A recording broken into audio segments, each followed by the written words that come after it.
ಎಲ್ರಿಗೂ ನಮಸ್ಕಾರ. ಯೋಗೀಶಪ್ಪ ಜಯ್ಯ, ಮಾಜಿ ಅಧಿಕಾರಿ, ತೋಟಗಾರಿಕೆ ಇಲಾಖೆ, ಕರ್ನಾಟಕ ಸರ್ಕಾರ. ರಾಷ್ಟ್ರ ಮತ್ತು ರಾಜ್ಯ ಮಟ್ಟದ ಸಂಪನ್ಮೂಲ ವ್ಯಕ್ತಿ, ತರಬೇತುದಾರ ಹಾಗೂ ಸಲಹೆಗಾರ, ಅಗ್ರ ಪ್ರೇರಕ, ಭಾಷಣಕಾರನೂ ಸಹ.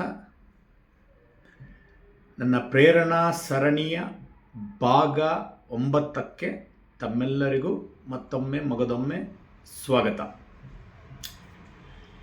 ನಾನು ಪ್ರಾರಂಭ ಮಾಡಲಿಕ್ಕಿಂತ ಮೊದಲು ಭಾಗ 9 ನಾನು ಮಾಡ್ತಿರೋಂಥ ಉದ್ದೇಶ ಈಡೇರಬೇಕು ಅಂದರೆ ನನ್ನ ಸಮಯ, ನನ್ನ ಶ್ರಮ, ಅದಕ್ಕೊಂದೇನಾದ್ರು ಸಾರ್ಥಕತೆ ಬರಬೇಕು ಅಂದರೆ, ಅಥವಾ ನನ್ನ ಉದ್ದೇಶ ಈಡೇರಬೇಕಂದ್ರೆ ನೀವು ಅದನ್ನು ನೋಡಿದ್ದಾಗಲೇ ಮಾತ್ರ ಅದು ಸಾಧ್ಯ.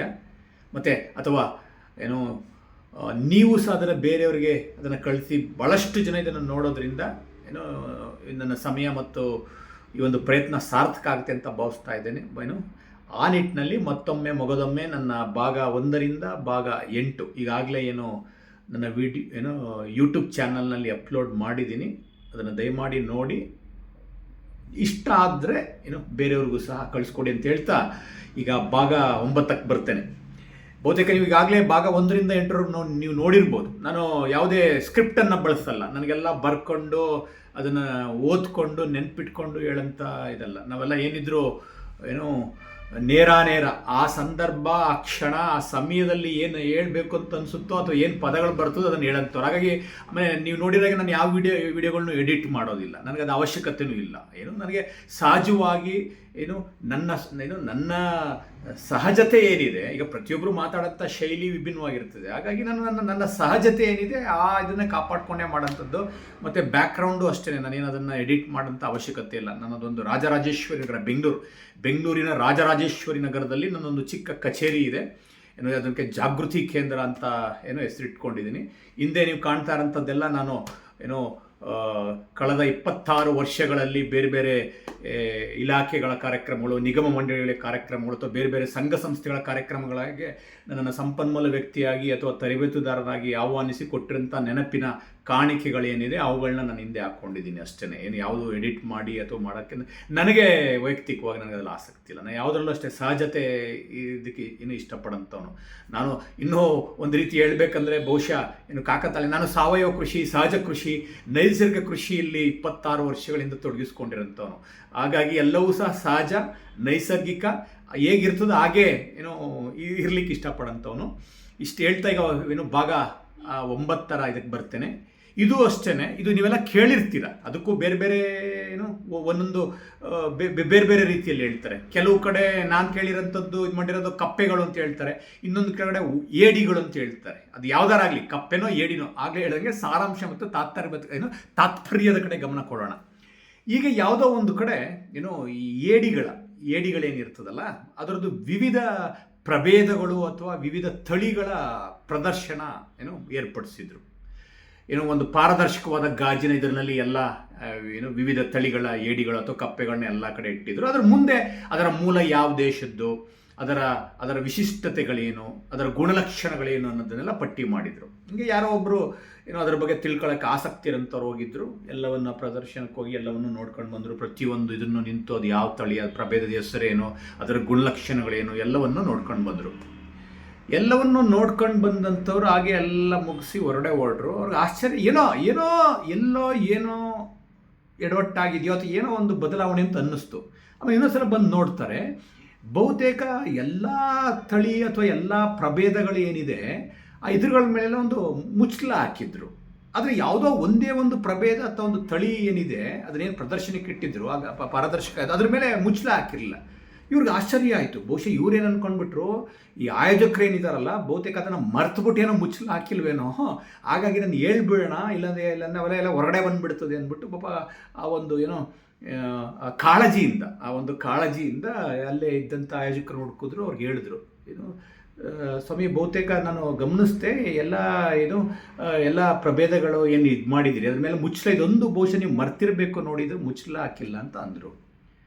ಆಯೋಜಕರು ಅವ್ರಿಗೂ ಗಾಬರಿ ಆಯ್ತು, ಯಾವುದು ಹಾಕಂತ ಆಮೇಲೆ ಬಂದು ನೋಡಿದ್ರು. ಆ ಕೆಳಗಡೆ ಆ ತಳಿ ಹೆಸರು ಅದರದ್ದೆಲ್ಲ ನೋಡಿದ್ರು. ಆಮೇಲೆ ಅವರು ನಗ್ತಾ ಹೇಳಿದ್ರು ಅವ್ರಿಗೆ, ಯಾರಿಗೆ ಪಾಪ ಆ ಹಿರಿಯರು ಯಾರು ಹೇಳಿದ್ರೆ ಇಲ್ಲ ನಾವೇನು ಅದನ್ನು ಮರ್ತೇನು ಹಾಕಿಲ್ಲ ಬಿಡಿ, ಅದು ನಾವೇ ಅದು ಉದ್ದೇಶಪೂರ್ವಕವಾಗಿ ಅದಕ್ಕೆ ಮುಚ್ಚಲ ಹಾಕಿಲ್ಲ ಅಂತಂದರು. ಇವ್ರಿಗೆ ಆಶ್ಚರ್ಯ ಅಲ್ಲ, ಯಾಕೆ ಎಲ್ಲದಕ್ಕೂ ಹಾಕಿದೆ ಇದೊಂದಕ್ಕೆ ಯಾಕೆ ಹಾಕಿಲ್ಲ ಅಂತ.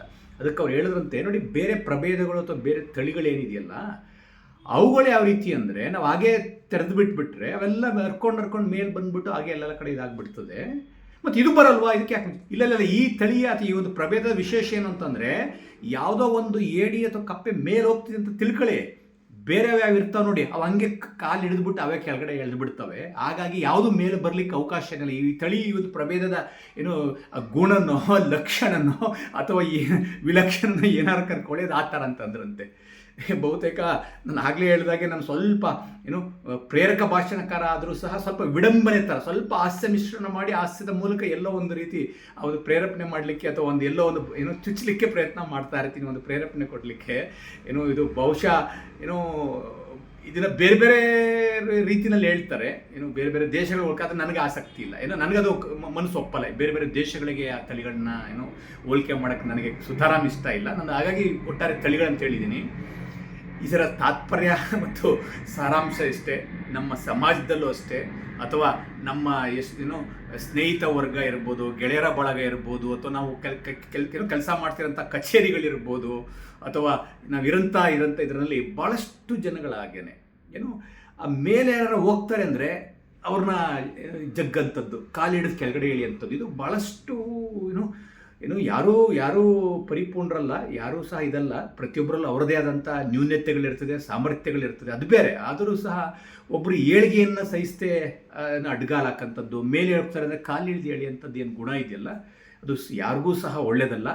ಹಾಗಾಗಿ ಏನು ಪ್ರತಿಯೊಬ್ಬರಿಗೂ ಸಹ ನಮ್ಮ ಸ್ನೇಹಿತರಿರ್ಬೋದು, ಗೆಳೆಯರಿರ್ಬೋದು, ಸಂಬಂಧಿಕರಿರ್ಬೋದು, ಪರಿಚಿತರಿರ್ಬೋದು, ಯಾರೇ ಆಗಲಿ ನಮ್ಮ ಜೀವನದಲ್ಲಿ ಅವ್ರು ಯಾರೋ ಒಬ್ಬರು ನಮಗೆ ಪರಿಚಯ ಆಗಿದ್ದಾರೆ ಅಂದಾಗ ಸಾಧ್ಯವಾದಷ್ಟು ಮಟ್ಟಿಗೆ ಏನು ಎಗ್ಲು ಕೊಡಲಿಕ್ಕೆ ಪ್ರಯತ್ನ ಮಾಡೋಣ, ಅವ್ರನ್ನ ಮೇಲೆತ್ತಲಿಕ್ಕೆ ಪ್ರಯತ್ನ ಮಾಡೋಣ, ನಮ್ಮ ಸಾಮರ್ಥ್ಯದೊಳಗೆ, ನಮ್ಮ ಇತಿಮಿತಿ ಒಳಗೆ. ಹಾಗನ್ಬಿಟ್ಟು ಏನು ನಾವು ನಮ್ಮನ್ನು ಇದು ಮಾಡಿಕೊಂಡು ಅಂತ ಹೇಳ್ತಾ ಇಲ್ಲ, ಯಾವುದೋ ರೂಪದಲ್ಲಿ ಅವರಿಗೆ ಕಾಲೆಳೆಯೋದು ಮಾತ್ರ ಬೇಡ, ಅವ್ರನ್ನ ಮೇಲೆತ್ತಲಿಲ್ಲ ಅಂದ್ರೂ ಪರವಾಗಿಲ್ಲ, ಕಾಲೆಳಿ ಅಂತ ಏನು ಬಹುಶಃ ಏನು ಪದ ಬಳಸ್ಬೇಕು ನಂಗೆ ಗೊತ್ತಾಗ್ತಿಲ್ಲ, ಅಂಥ ಕೆಲಸ ಮಾತ್ರ ನಾವು ಮಾಡೋದು ಬೇಡ. ಎಲ್ಲರಿಗೂ ಸಹ ಪ್ರೇರೇಪಣೆ ಕೊಡೋಣ, ಎಲ್ಲರಿಗೂ ಸ್ಫೂರ್ತಿ ತುಂಬೋಣ, ಎಲ್ಲರಲ್ಲೂ ಏನು ಉರಿದುಂಬಿಸೋಣ, ಎಲ್ಲರಿಗೂ ಸಾಧ್ಯವಾದ ಮಟ್ಟಿಗೆ ಹೆಗಲು ಕೊಡೋಣ, ಅವರಿಗೆ ಬೆಂಬಲ ಕೊಡೋಣ ಅಂತ ಹೇಳ್ತಾ ನಾನು ಈಗ ಬಹುತೇಕ 9 ಸರಣಿ ಕಾರ್ಯಕ್ರಮಗಳನ್ನ ನೋಡಿದಿರಿ, ವಿಡಿಯೋಗಳನ್ನು ನೋಡಿದಿರಿ. ನಿಮಗೆ ಏನು ನಿಮ್ಮ ಸಂಘ ಸಂಸ್ಥೆಗಳಲ್ಲಿ ಅಥವಾ ಕಚೇರಿಗಳಲ್ಲಿ ಅಥವಾ ನಿಮ್ಮ ಏನು ಬೇರೆ ಬೇರೆ ವೇದಿಕೆಗಳಲ್ಲಿ ಏನಾದರೂ ಈ ಪ್ರೇರಕ ಭಾಷಣಕಾರರಾಗಿ ನನ್ನನ್ನು ಏನಾದ್ರು ಆಹ್ವಾನಿಸುವಂಥ ಸಾಧ್ಯತೆಗಳಿದ್ದರೆ ನೀವು ನನ್ನನ್ನು ಸಂಪರ್ಕ ಮಾಡ್ಬೋದು. ನಾನು ಆಗಲೇ ಹೇಳಿದಾಗೆ ರಾಜ್ಯದ 31 ಜಿಲ್ಲೆ 180 ತಾಲೂಕುಗಳಲ್ಲಿ ಬೇರೆ ಬೇರೆ ಇದಕ್ಕೆ ಸಂಪನ್ಮೂಲ ವ್ಯಕ್ತಿಯಾಗಿ ತರಬೇತುದಾರನ ಹೋಗಿ ಬಂದಿರೋಂಥದ್ದು. ಆ ರೀತಿ ಅವಕಾಶ ಇದ್ದರೂ ಸಹ ಅಥವಾ ಏನೋ ನಿಮಗೆ ನಿಮ್ಮ ಮನಸ್ಸಿಗೆ ಇಷ್ಟ ಆಯಿತು ನಾನು ಮಾತಾಡೋಂಥ ಶೈಲಿ, ನಾನು ಹೇಳೋಂಥ ವಿಷಯ ನನ್ನ ನೇರವಾಗಿ ಸಂಪರ್ಸ್ಬೋದು.